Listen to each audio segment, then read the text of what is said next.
Magandang gabi mga kapuntos at kumusta po kayo? Bago lang tayo natapos sa ating gawain sa araw na ito.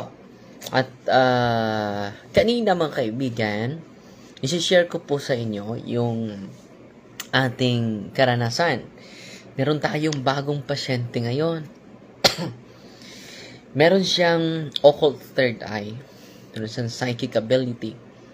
Yung third eye psychic ability po yun. At it is not a gift. Corrected po sa mga nagsasabi na it is a gift from God. It is not. It is not a gift from God. Third eye or psychic ability, psychic power is not from God. It is a curse from demon. Dapat malalaman ninyo ito Baka maligaw tayo sa maling akala. Because false knowledge is very dangerous than ignorance. Ano? False knowledge is very dangerous than ignorance. So, in-interview natin, so grabe pala yung occult involvement sa kanilang ancestor. Kaya na-open yung psychic niya. Isang babae from Gindulman, Bohol, taga Bohol lang. Kasama niya kanyang asawa. Kanina pa po ito nangyari. So araw-araw mga kapatid, meron tayong mga magandang mga karanasan, iba-ibang mga karanasan. Yung isa sa mga ancestors niya makalakad sa tubig. Just imagine, makalakad sa tubig. Parang si Kristo, no? At nakikinig ako sa kanilang salaysay, yung kanyang papa pala ay mayroong orasyon. Dahil galing sa trabaho mga kapatid, dadaan siya sa mga iskinita. Ang nangyari mga kapatid, kapag dadaan siya sa iskinita, maraming mga standby. At hahayain siya na inom ka, one shot, inom ka. So, hindi niya gusto na malasing siya sa pagrating niya sa kanyang maraming standby sa mga eskinita. So, anong ginagawa ng tatay niya? Meron siyang orasyon. Na while dadaan siya sa mga eskinita, hindi siya makikita. At kung meron mang maghanap sa kanya, i-recite lang niya yung orasyon. At hindi na, kahit nasa harapan lang nila, sa mga tao na naghahanap sa kanya, ay hindi talaga siya makita. Yun po, sa atin is tagulilong na kapatid. So, yung lolo niya ay makalakad sa tubig. So, ang dami ng pinagaling. So, hindi basta-basta yung lolo niya. So, nung na-deliverance na natin mga kapatid.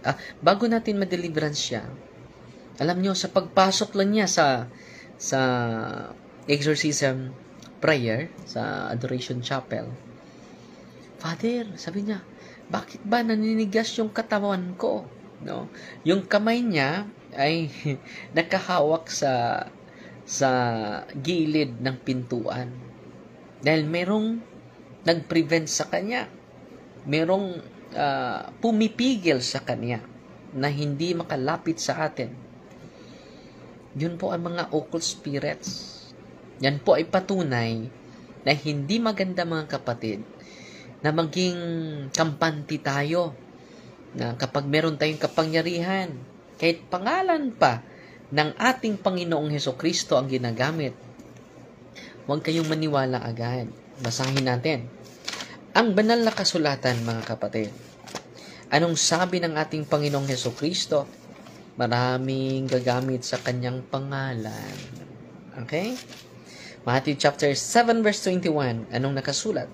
Sabi dito, not everyone who says to me, Lord, Lord, will enter to the kingdom of heaven. So, hindi lahat, no? Ang makapasok sa kaharian sa langit, sa tumatawag sa pangalan ko, gumagamit sa pangalan niya, but only the one who does the will of my Father in heaven. So, atin ngayong alamin, ano ba yung kaloob? Ano ba yung paraan ng Diyos Ama? Kaya nga nagtayo siya ng iglesia. Nagtayo na siya ng simbahan para gagabay sa atin sa tunay na daan. Hindi sa dating daan, yung dating daan ay negative po yun. Kundi sa tamang daan. Hindi po yung tamang daan na Iglesia ni Cristo, bagong daan lang yon. Ang tamang daan, yung tunay na iglesia, natatag ng ating Panginoong Hesukristo. Dahil gusto ng Diyos na tayo ay magkaisa sa Kanyang isang simbahan. Babasahin natin ang John chapter 10, verse 16, mga kapatid.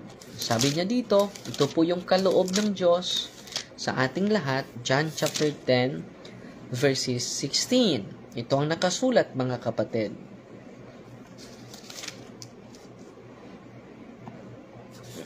I have other sheep that do not belong to this fold. There also I must lead, and they will hear my voice, and there will be one flock. So, one flock. One flock, one shepherd. This is why the Father loves me, because I lay down my life in order to take it up again. So, anong gusto ng Diyos? Tayo po, meron pang mga tupa na hindi sakop sa aking fold. Yung turil. Sa aking kawan ba yun? At kukunin ko sila. At maging one flock under one shepherd. Isang panon, isang kawan, at isang tagabantay o magbalantay, the shepherd. Yan ang gusto ng Diyos. At patuloy natin. Dapat natin pag-aralan ang tunay na simbahan, ang paraan nito, dahil ito ang walang ibang paraan na dapat nating isiwalat, dapat natin i-promote ang paraan ng kanyang simbahan po. So, sabi ni Apostol San Mateo, kinuquote niya si Kristo, "Many will say to me on that day, Lord, Lord, did we not prophesy in your name? Did we not drive out demons in your name? Did we not do mighty deeds in your name? Then I will declare to them solemnly, I never knew you. Depart from me, you evildoers." So, hindi ko kayo kilala. Dahil nagpagaling pa kayo. Ang daming pinagaling na ninyo. Ang daming pinalayas ninyo na demonyo. Pero hindi ko kayo kilala. Bakit? Bakit? Dahil, mga kapatid, hindi natin pinopromote ang paraan ni Kristo, yung sacrament ni Kristo. Kung napansin ninyo, kapag si Kristo ay manggagamot, kapag si Kristo ay mag-casting out the evil spirits, anong sasabihin ni Kristo? Huwag ka nang malungkot pa. Huwag ka nang mag-alala pa. Pinatawad ka na ng Diyos. So, anong ginagawa ni Kristo? Bago magbigay ng physical healing at liberation from the evil spirit, papatawarin niya yung mga kasalanan ng mga taong ito. Dahil marami sa atin na hinaharas talaga ng ating kaaway sa pamagitan ng curses sa mga evil spirits at sa pamagitan ng sacrament of confession. Kaya nga, sa panahon ni Padre Pio, ang daming pinagaling ng Diyos. Hindi dahil ni Padre Pio, dahil pinopromote ni Padre Pio ang sacrament of confession po. Yan ang buhay ni Kristo.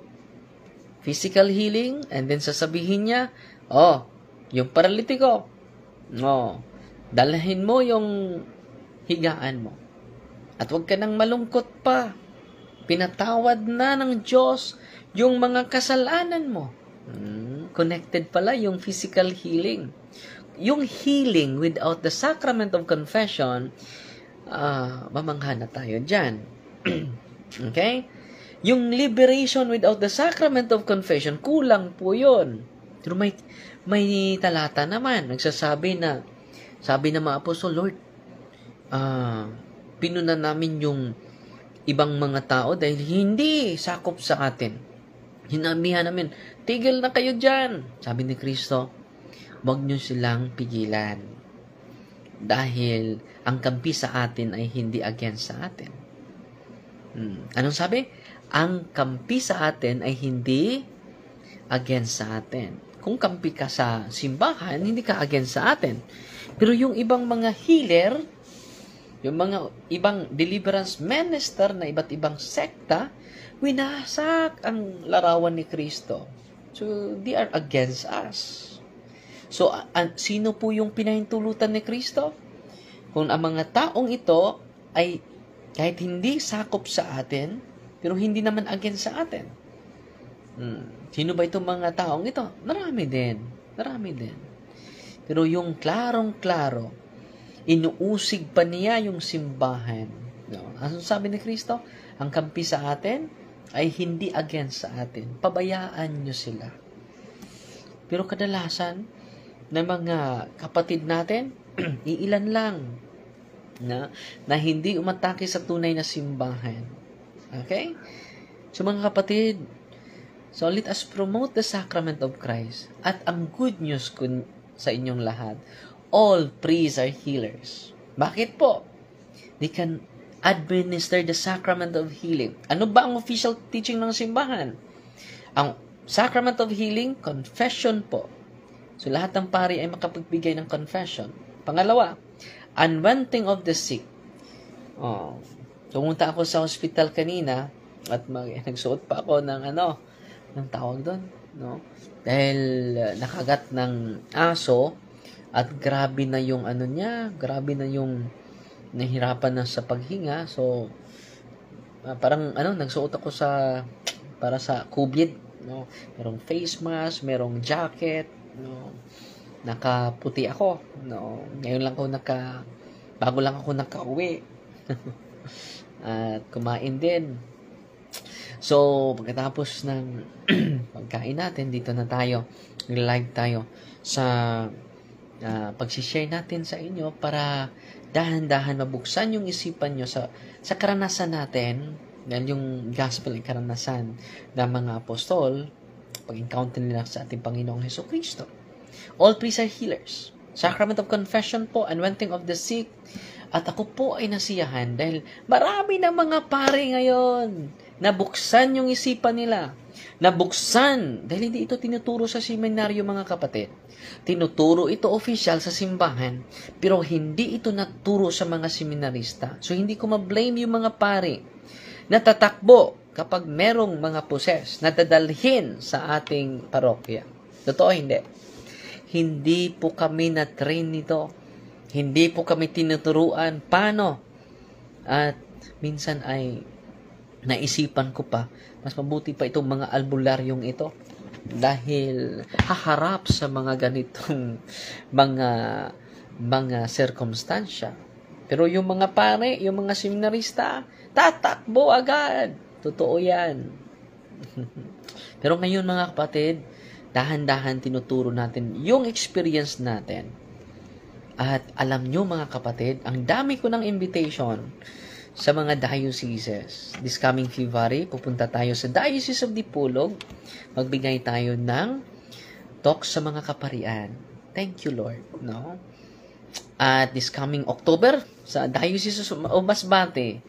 So, bibigyan natin sila sa ating karanasan lang, bilang exorcist, ordinaryong pari, isi-share natin.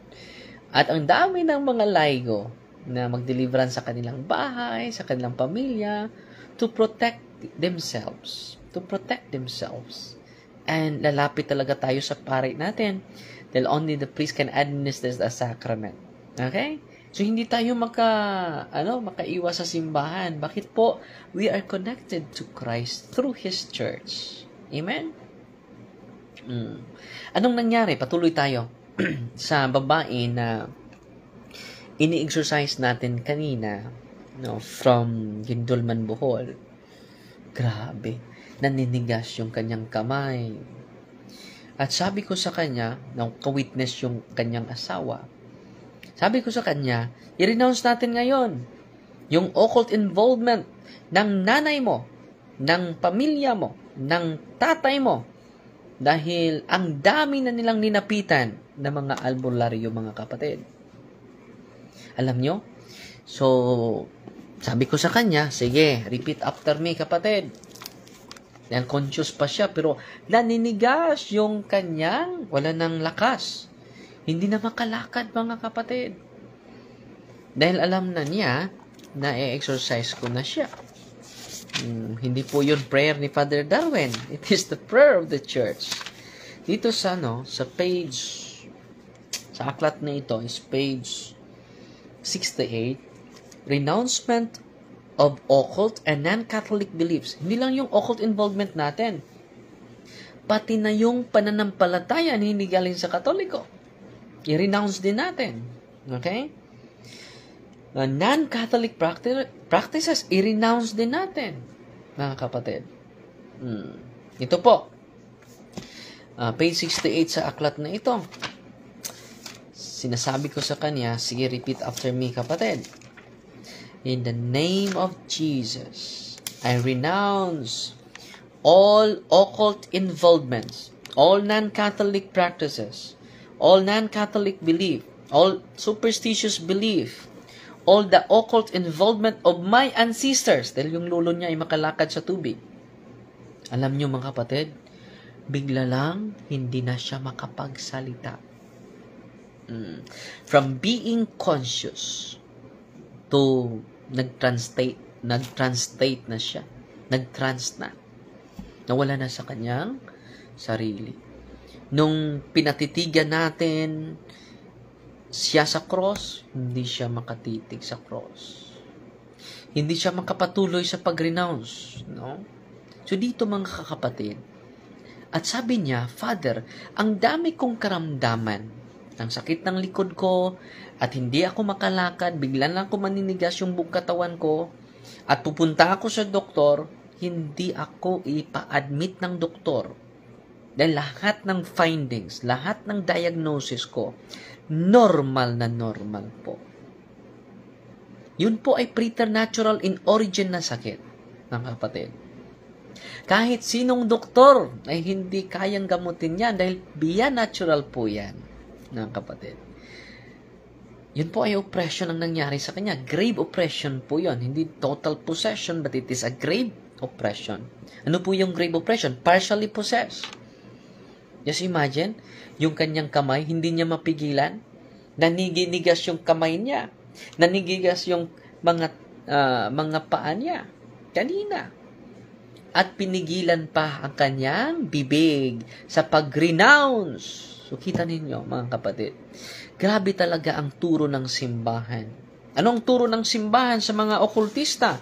Sa mga nakikinig ngayon na mayroong kapangyarihan at convinced sila na ang kanilang kapangyarihan ay galing sa Diyos. Hindi sila matabla ng bala. Ang dami ko nang nag-surrender dito. Dahil meron silang kapangyarihan, pero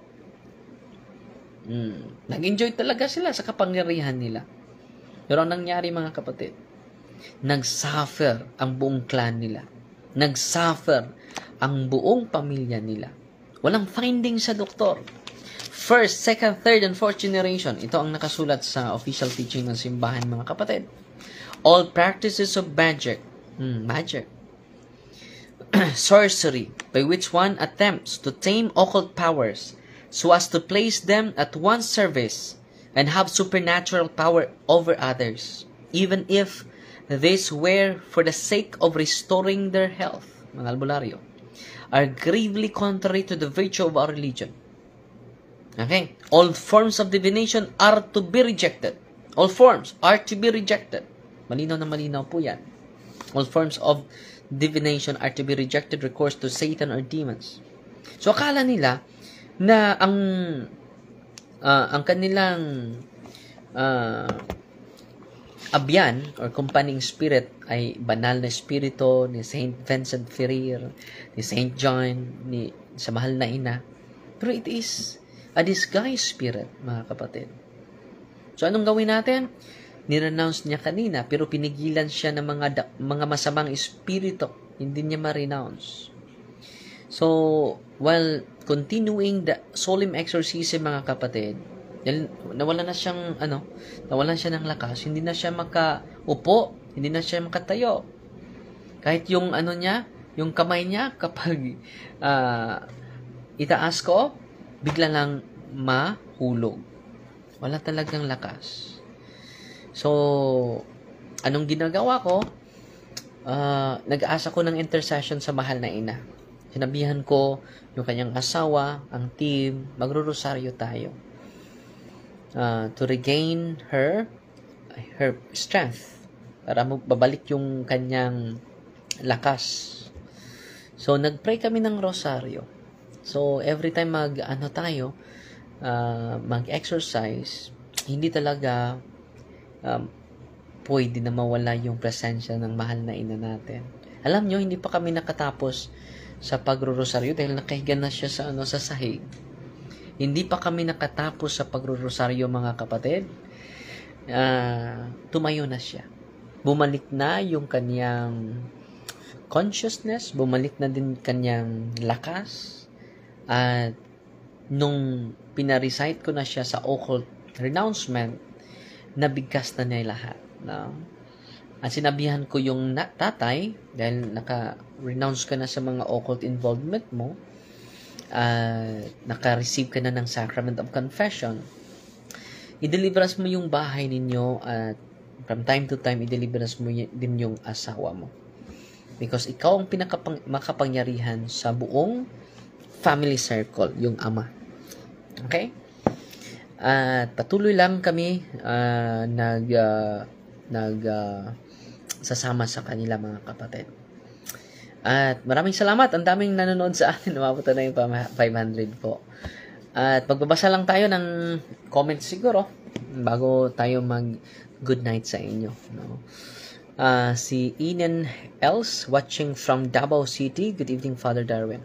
So, para maging kumplito yung healing natin at deliverance natin, dapat talaga aakayin natin yung mga tao na lalapit sa Sacrament of Confession. Dahil sabi ni Kristo sa John chapter 20, verse 23, ang pinatawad ninyo ng mga kasalanan ay pinatawad ko na rin. Ang hindi nyo pinatawad na kasalanan ay hindi ko rin pinapatawad.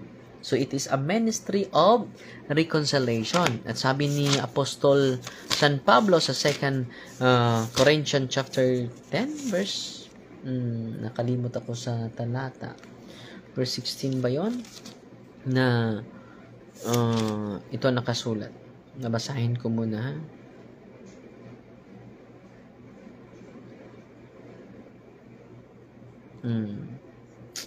Sa 18.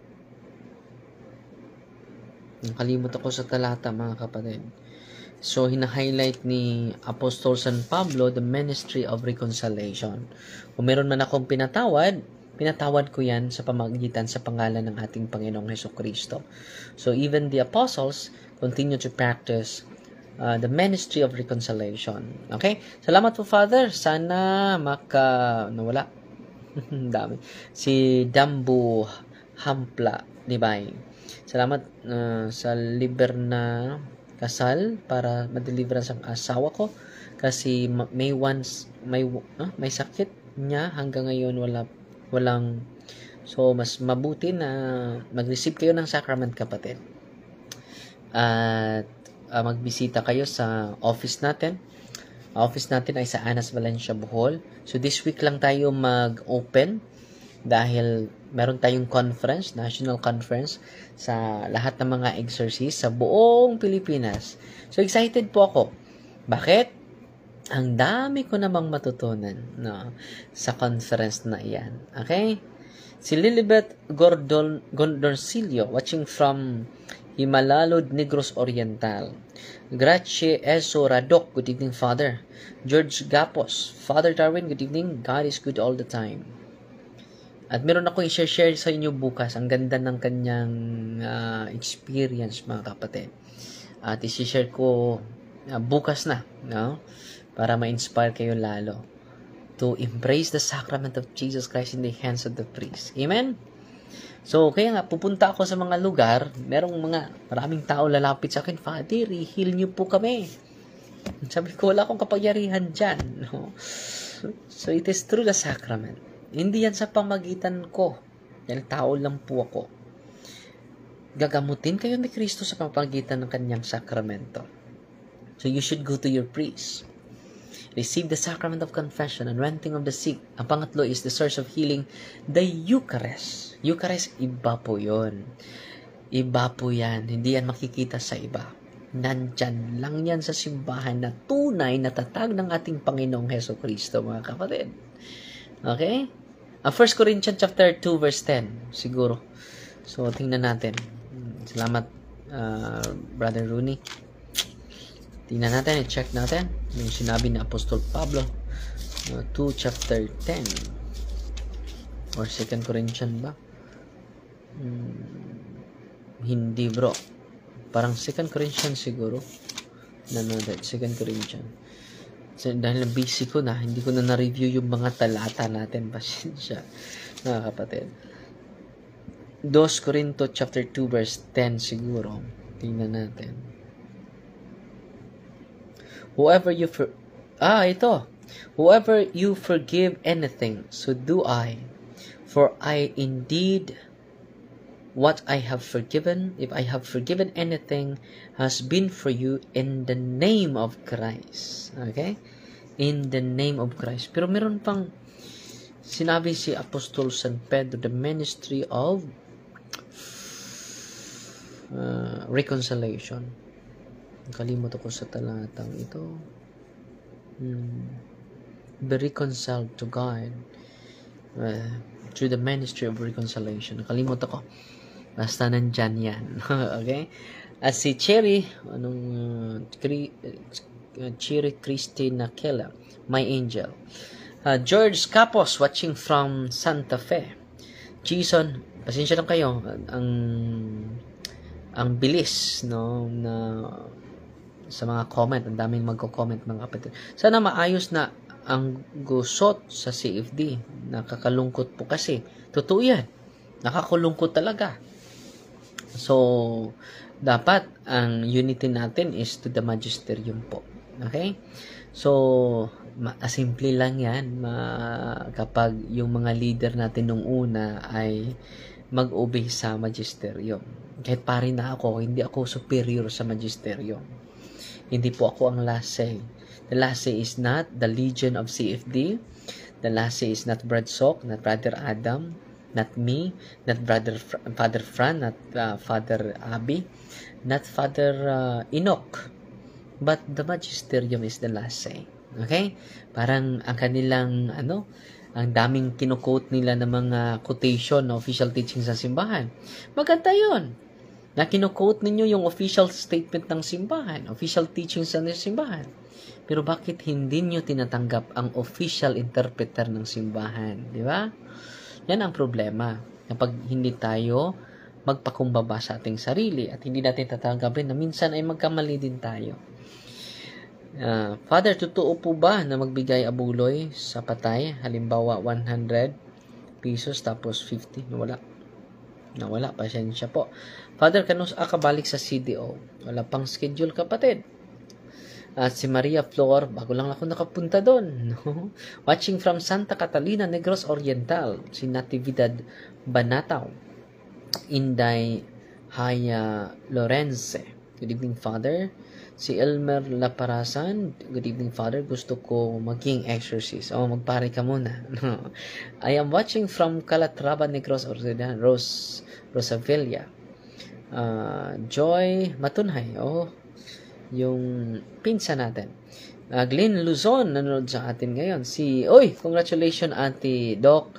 Saan ang conference, Father? Adila. Saan ang conference? Sa Cebu po. Pero hindi sasabihin ng lugar dahil exclusive po yun.